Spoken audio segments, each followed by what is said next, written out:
अहानबा तांका की मिखल की नोटिफिकेशन फेब्रुआरी अमदा थोकलगने ECI ना फिजिकल रैली अमदे रोड शो सिंग फेब्रुआरी तरागा माथोई फाउबा मखा ताना थिंगबा थमख्रे डिस्ट्रिक्ट मंगा की असेंबली कंस्टिट्यूएंसी कुंथ्रागा निपान गे अहानबा तांका की मिखल की नोटिफिकेशन मरी लेनबा रिटर्निंग ऑफिसर सिंग ना चाही असिगी फेब्रुआरी अमद थोकलगनी हाइना चीफ इलेक्टोरल ऑफिसर मणिपुर न थोकपा चेरोल अमन हाइरे चेरोल अदुना हाई मिखल असिगी नॉमिनेशन फेब्रुआरी सैसत अमदगी हौदुना निपान फाउबा चथगने नॉमिनेशन पेपर की स्क्रूटिनी तौबगी थबकना फेब्रुआरी मापन ओइगने लोइनना कैंडिडेट सिंगी मिरेप से लौथोकपगी अरोइबा मतमना फेब्रुआरी तरागा माथोइनी हाई अमरोमदा लाकदोरिबा स्टेट मंगागी असेंबली इलेक्शन गा मरी लेनना पांगथोकपा फिजिकली रैली अमदे रोड शो सिंग इलेक्शन कमीशन न फेब्रुआरी तरागा माथोइ फाउबा मखा ताना थिंगबा थमख्रे मिफम अमदी कैंपेन तौबदा पुनबा याबा मियोइसिंगी मसिंगदी खरा कोमथोख्रे सेम साराबा अहांगबा मफमसिंगदा पांगथोकपा मियामगी मिफमदा यामलबदा मियोइ लिसिंग अमा नत्रगा मफम अदुगी मी पुनबा याबगी चांग अदुगी चादा यांखै फाउबा पुनबा यागने युमयुमदा चंगदुना कैंपेन तौबगी मतंगदा मियोइ तरागी महुत्ता सिक्योरिटी पर्सनल सिंग याउदुना मियोइ कुन फाउबा सिजनबा यारगने युमदा चंगदुना कैंपेन तौबगी मतंगदा अतोप्पा इंस्ट्रक्शन सिंग मखा ताना थोगलखिगनी हाइरे लोइनना खाजिन बका सिंगदा पांगथोकपा मिफम सिंगी ओइना मी चहुमगी महुत्ता मियोइ चामंगा फाउबा नत्रगा मफम अदुगी मी पुनबा याबगी चांग अदुगी चादा यांखै फाउबा पुनबा यारगनी हाइरे केंद्र तरागी NPF की मिरेप सिंग लाउथोख्रे लाकदोरिबा तरागा निथुइ सुबा मणिपुर लेजिस्लेटिव असेंबली इलेक्शन दा केंद्र तरादा NPF के मिरेप ओइगदबा सिंगी मिंग ngasi पार्टी असिना लाउथोख्रे नागा पीपल्स फ्रंट के कोहिमा दा लैबा सेंट्रल ऑफिस दा ngasi पार्टी असिगी वर्किंग कमिटी की ओइबा मिफम अमा फमदुना वारेप सिंग लौखिबगा लोइनना मिरेप सिंग अदु लाउथोखिबने मिरेप सिंग अदु दे 41 सांदेल AC दा लांगो पोलहारिंग अनाल 42 तेंगोपल AC दा दांगसवा कोरुंगथांग मरिंग 43 फुंग्यार AC दा लैसियो कैसिंग 44 उखरुल AC दा रामुइबा 45 चिंगाई AC दा खासिम बासुम 47 कारोंग AC दा खोहो सिले एंटोनी 48 माउ AC दा लोसी दिखो 49 तादुबी M फ्रांसिस नायोकपा 42 तामई AC दा अवांगबौ न्यूमा यमदे 53 तमेंगलोंग AC दा खाथु एनंग पामैने लोइना ngasi मिफम अदुना नागालैंड के चीफ मिनिस्टर नाइफ्यू रियो अमदि महाके MLA सिंग मियाम की येंगदुना स्टेट असिदा लाकपिनबा सेपाउ पीबा हाइनसु यानखे BJP की टिकट फंगौदबदगी निंगबा कायरबा मियोइ मंगा NPP दा अमुक चोंगसिनख्रे मियोइ तरा मरी तरा मंगा चंगलकदबा लैरे अदुगा अनिसुबा फेस की टिकट लाउथोकलगने जॉय कुमार लाकदोरिबा मिखल असिगा मरी लैनना BJP की मिरेप ओइनबा थौरांगलबदगी पार्टी असिगे टिकट लाउथोरकपदा यावरक्तबदगी निंगबा कायरबा मियोइ मंगा नेशनल पीपल्स पार्टी NPP दा अमुक चोंगसिनख्रे NPP दा चंख्रबा मियोइ मंगा अदुदे कुंभी केंद्र गे N मंगे नाउरिया पाखंग लाकबा केंद्र गे S सुभाष चंद्र हेंगलेप केंद्र गे हौजी हौजे ADC की मेंबर ओइरिबा नेमेंथांग हाउके हानगी ADC की मेंबर अमसुंग BJP डिस्ट्रिक्ट प्रेसिडेंट चुराचानपुर गे ओइनंबा साइकोट AC गे खाइपाउ हाउके अमसुंग पासोई AC की RK रामेश्वर ने थौरम असिदा deputy CM Yumnam Joy Kumar नहाई ngasi changlakliba candidate sing asi khakta natana makha tana candidate tara mari tara manga romsu changlakhiga ne candidate sing asi mikhal mai pakpa yaba candidate ngakta ne lakaduriba mikhal asida sit kunga manga gi mathakta ka gadra haina khalle changlakliba candidate manga asi experience leiraba ngakta ne party asina hana kagani haina panaramba masingdagi miyoi manga hengalakle haibada haimanba thokloi ariba bom leiram lei pokhai hankhre Lilong police station की मनुंग चनबा वाइथो संगोम सहा सक्तु कारोंग area द ngasi ayu pung 5 minute यांखैरोम ताबा मतमदा खुंजा सिंगना अरिबा बॉम अमा थेंगनबदगी लिलोंग पुलिस दा पाउ पीरबा मतुंग मरी लेनबा बॉम स्क्वाड सिंग लाक्तुना ngasi नुंगथिल पुंग 1 minute 10 रोम ताबा मतमदा माइरेन खुल अवार्ड सिंग दा सोय अंगम याउदना पोखाई हनख्रे हाइरे नॉमिनेशन अमदी स्क्रूटिनी गा मरी लेनबा मफम सिंग लाउथोख्रे लाकदौरिबा तरागा निथोइ सुबा मणिपुर लेजिस्लेटिव असेंबली इलेक्शन गा मरी लेनना नॉमिनेशन अमदी स्क्रूटिनी की थबक थौरम सिंगदा सेशननबा का नत्रगा हॉल सिंह इम्फाल ईस्ट डिस्ट्रिक्ट के AC तरागी रिटर्निंग ऑफिसर खुदिंगमक्ता पीख्रे हाइना इम्फाल ईस्ट डिस्ट्रिक्ट के डिस्ट्रिक्ट इलेक्शन ऑफिसर ना थोकबो ऑर्डर अमन हाइरे ऑर्डर अदुगी मतुंगिना खुंद्राकपम मदी लमलाई AC गी ओइना नॉमिनेशन गी दमक सवंबुंग SDO गी ऑफिस चेंबर अमदी इम्फाल ईस्ट डिस्ट्रिक्ट पोरमपात लैबा DC ऑफिस कॉम्प्लेक्स सिजिनगने लोइनना स्क्रूटिनी गी ओइना SDO सवंबुंग गी ऑफिस चेंबर अमदी इम्फाल ईस्ट डिस्ट्रिक्ट की पोरमपात लैबा डिस्ट्रिक्ट ऑफिस कॉम्प्लेक्स ने हाइंगांग अमदी खुराई AC गी ओइना नॉमिनेशन गी दमक सिजिनगदबा मफम सिंगदा room number 1 SI RD building ground floor अमदी DC ऑफिस कॉम्प्लेक्स पोरमपात ने लोइनना स्क्रूटिनी गी ओइना room number 1 SIRD building ground floor अमदी DC ऑफिस कॉम्प्लेक्स पोरमपात ने खेत्रीगांव अमदी थोंगजू AC गी ओइना नॉमिनेशन गी दमक room number 3 first floor SIRD academic block अमदी DC ऑफिस कॉम्प्लेक्स पोरमपात सिजिनगने कैराव अमदी अंद्रो AC गी ओइना नॉमिनेशन गी दमक SDO कैराव बित्रा ऑफिस की चेंबर अमदी DC ऑफिस कॉम्प्लेक्स पोरमपात सिजिनगने या स्कूल अमदी वांखई AC गी ओइना नॉमिनेशन गी दमक सिजिनगदब मफम सिंगदा SDO पोरमपात की चेंबर अमदी SDO पोरमपात ऑफिस कॉम्प्लेक्स लोइनना स्क्रूटिनी गी ओइना SDO पोरमपात की चेंबर अमदी SDO पोरमपात ऑफिस कॉम्प्लेक्स ने ऑर्डर अदुना मखा तारादुना मरी लेनबा रिटर्निंग ऑफिसर सिंगना ECI गी चना कांगलोन गी मतुंगिना तोंगान तोंगानबा नोटिस सिंग थोकदबनी हाइदे इलेक्शन ड्यूटी गी दमक खल्लबा लैंगा की एम्प्लॉई सिंगना कोविड वैक्सीनेशन गी प्रिकॉशनरी बूस्टर डोज कापथोंगनबा खंगनख्रे लाकदौरिबा स्टेट असेंबली गी यंगदुना इलेक्शन ड्यूटी गी दमक खल्लबा लैंगा की मियोई सिंगना सुंगसोई सोइदना कोविड वैक्सीनेशन गी प्रिकॉशनरी बूस्टर डोज का लोइनना इलेक्शन ड्यूटी यावनबा अखनबा मेडिकल टीम न चाही असिगी फेब्रुवारी अमदगे अहुम फाउबा नुमिट हुमने DC ऑफिस कॉम्प्लेक्स पोरमपाता लैगने मरम अदुना हाइरिबा नुमिट सिंग असिदा लैंगा की एम्प्लॉई सिंग अमदे कोविड वैक्सीनेशन की अनीसुबा डोज कापथोकपगी नुमिट मरफुद्रा मपुंग फारबा सिंगना प्रिकॉशनरी डोज कापथोकनबा इम्फाल ईस्ट डिस्ट्रिक्ट की district election officer Khumanthem दाइनाना थोकपा order अमना हाइरे राजन सरवाद BSM ना IGAR साउथ के मेजर जनरल की चार्ज पोख्रे खारिबम जीवन अतोप दल अमदा मिखल थेंगनगने तरानिथोई सुब मणिपुर लेजिस्लेटिव असेंबली मिखल द BJP की टिकेट मिखल थेंगनबगी दमकता ngarang लाउथोकिबा दुबु यानिंगदबा फोंदोकपगा लोइनना वांगखेम केंद्र द BJP की इंटेंडिंग कैंडिडेट ओइरंबा खारिबम जीवन ngasi पार्टी असिदगे रिजाइन तौखिबगा लोइनना अतोप पार्टी द मिखल थेंगनबा सेम साबा लोइख्रे ngasi पार्लियामेंट बजट सेशन हौख्रे राज्य सभा हानना 0 आवर की मतम पुंग अमा ओइरंबदु हंदकी ओइना मिनिट 30 दा हंथरगने ngasi अयुक पुंग 13 ताबा मतमदा पार्लियामेंट की बजट सेशन पार्लियामेंट के सेंट्रल हॉल द भारत के प्रेसिडेंट रामनाथ कोविंद ना पार्लियामेंट की हाउस अनिमक्ता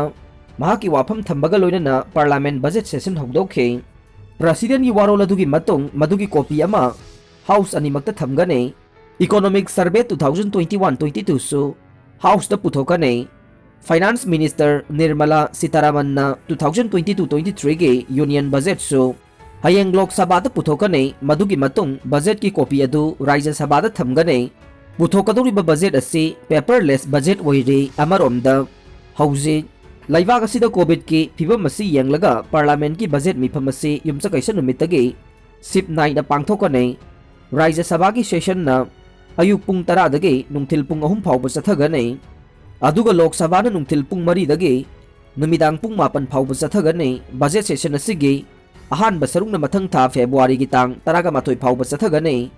सिटिंग 10 लैगने अहान बतांग की सेशन असिद प्रेसिडेंट गे वारोल अदुगे मोशन ऑफ थैंक्स खनबा मदे जनरल बजट खनबना मरुओय बसरुक ओइगने हंदक की सेशन असिगी मनुंग चन्ना राज्य सभा द हाना 0 आवर की मतम पुंग अमा ओइरंबा दु हंदकी ओइना मिनिट 30 दा हंथरगने अमरोमदा सेशन असिगी अनिसुबा सरुकना मार्च थागी 13 दगे हौरगा अप्रैल 9 फाउबा चथगने लोइनना सिटिंग 15 लैगने हंदक पांगथोकदोरिबा बजट सेशन असिगी यांगलगा लैंगाकना पॉलिटिकल पार्टी पुमनमकी मिफम अमा ngasi कौखिबगा लोइनना यदखाई थिनगाइबा याउदना मपुंग फाना चथनबा वाफम पुखतकदौरे कोविड-19 लाइसन मरम ओइरगा पॉलिटिकल पार्टी पुमनमकी मिफम अदु nungthil pung ahum taba matamda virtual gi khuthangda pangthokani haire masigidamak Rajya Sabha amasung Lok Sabha gi floor leader singda chapau Thaklambagi amaromda Rajya Sabha gi chairman M Venkaiah Naidu nasu political party singi lusingba singda budget session asigidamak akhanaba ngasi nungthil pung manga taba matamda virtual meeting ama kaukhre haire managidamak lairik kaure khwaidagi phaba sairengi lairik khaktada chahi khudingi pigadaba ani suba public library poetry award 2022 amade ahanbo ina chahi ani anida pigadaba public library isai saireng mana 2022 gidamak manipur gi sahitya gi sairengi lairik singi isai saireng lairik singi ayibi singdagi kaujari mana sing asida lupa lising tara sol ama amade citation ama yaure mana sing asi public library mayang Imphal da miyamna kalakpa senpham na pijagadabani haina public library mayang Imphal gi chief functionary Aribam Ajit Kumar Saramana thadorokpa cherol amana haire cherol asina hairiba mana asigidamak thajin birakadaba lairik singdu 2019 dagina 2021 phawbugi manungda phongkhiba sairengi lairik sing amadi isai sairengi lairik oigadabani loinana lakliba February 19 phawbugi manungda public library mayang Imphal chabung company makha lekaida natraga mobile number 9366162115 natraga 7005101476 natraga 690945927 ta copy ahum thajin birakadabane ahal oiraba ayiba singidamakta lairiki maming phongbagi chahi ayibagi ming yauba laimaidu WhatsApp ki kuthangda yahonbirakpasu yagane hana state amadi national gi mana phangkhraba lairik singi oinadi khana zaroi haina cherol asina khangalakle usek chamarom sina fanglei Tripura gi Suksagar lekta mapan lamdagi pairakpa usek chamarom sina phangle haire sina phangkhraba usek singadu matau karamna padadugi manakta sina leiramlibano haibagi chapchaba maramdi khangba ngamdre thogdok adugi matangda Gomati district ke DFO ge forest ki miyoisingna mafam adu satuna inquiry sathanaba mari lenaba singda khangankhre masing yamlaba asibau seksing adu pat aduge lau uriba mafam singda thengnakhibani haire mairoi singbu vaccination tangai fadaba oihanba yaningde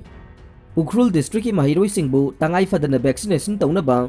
Manipur government ke zonal education officer ZEO Ukhrul na tha asigi taraga mapando order ama thokiba asi yaningde haina TKS Tangkhul Katamnaw Saklong na phongdokhre hukum asi Supreme Court amasung Manipur High Court na piba hukumda voluntary vaccination tawhonanaba khangankiba adu thawaidabane mama mapa oiba sing amadi chahi taraga mangagi mathakta leiba mahiroi singna vaccination tawbada wakhal khanbagi tanja adu lobiyo public health safety lehenanaba miyamna COVID-19 appropriate behavior amasung atai section thorang sing section na ngakpiyu haina TKS na haide pibasina piriba mi amasung sizinariba mi animakta kanaba phangalli Dr. Tomsa voluntary donation tawbana piriba mi amasung adubu sizinnagadawriba mi animakta kanaba phanganba ngami haina Manipur government ke health services ki additional director Dr. L Tomsa Khumanna phongdokhre Assam gi Golaghat tagi Chahi ahum dangariba angang amana Samugi Makhom Thaklambagi viral Oikhre aikhoi khudingmangna angang amasung mapung marai faraba miyoisingna hamengi sangom thakpa ure adumakpu chahi ahum khakta ngairiba nupi macha amana Samugi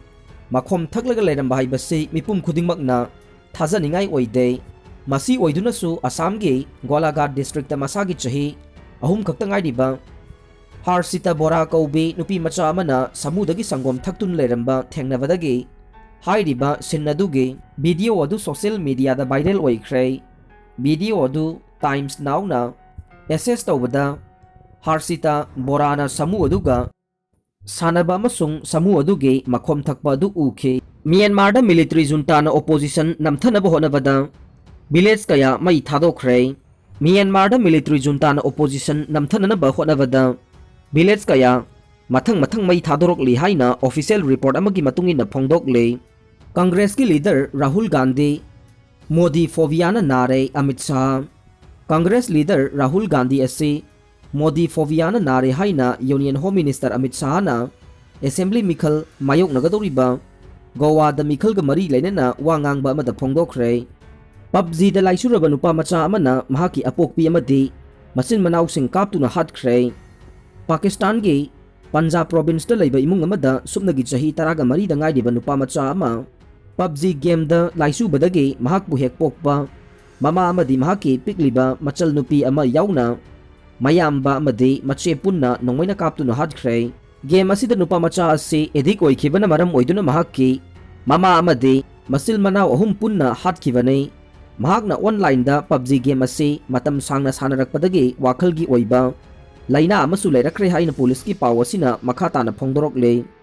macha nupa na matam pumbada PUBG game sanaduna lei haibagi wahouda mama bu barakna hauki bairai numitta macha bu chai thangkhe matung tavada nupa macha aduna mama ge Cupboard ta haptuna thamba pistol adu lauthoklaga mamada kapki amadi matung tabada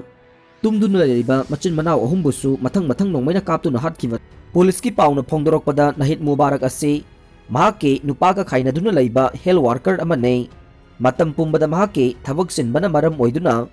mahaki machanupana kari tawribagi haibadu kupna yangsinba ngamdabana maram oiduna machanupa ase matam ayambada PUBG game sanaduna matam lenduna leibane Khwaidagi sakti leraba missile Changyangkhre kumja 2017 dagi paraga North Korea na ngasi makhoi khwaidagi sakti leraba missile ama kaptuna Changyangkhre tha asigi oina tarelak suba changyang adu makhoi gi fire power kangkhatna bane marak asida South Korea na makhoi na changyang khiba missile singi manungda nuclear amasung sana kapa yaba missile singi changyang su chatharakpa yari hai South Korea na ngasi phongdokhibada North na 2017 da pangthokiba chap manaba thawong adu chathaduna peninsula aduda ahongba phibam ama laknabagidamak nuclear amasung intercontinental missile changyengsing pangthorokpa yabagi phibam da leire hidamasigi matangda Seoul gi National Security Council gi mifam ama pangthokre haire aroibada tabidiba pumnamakpu thagachari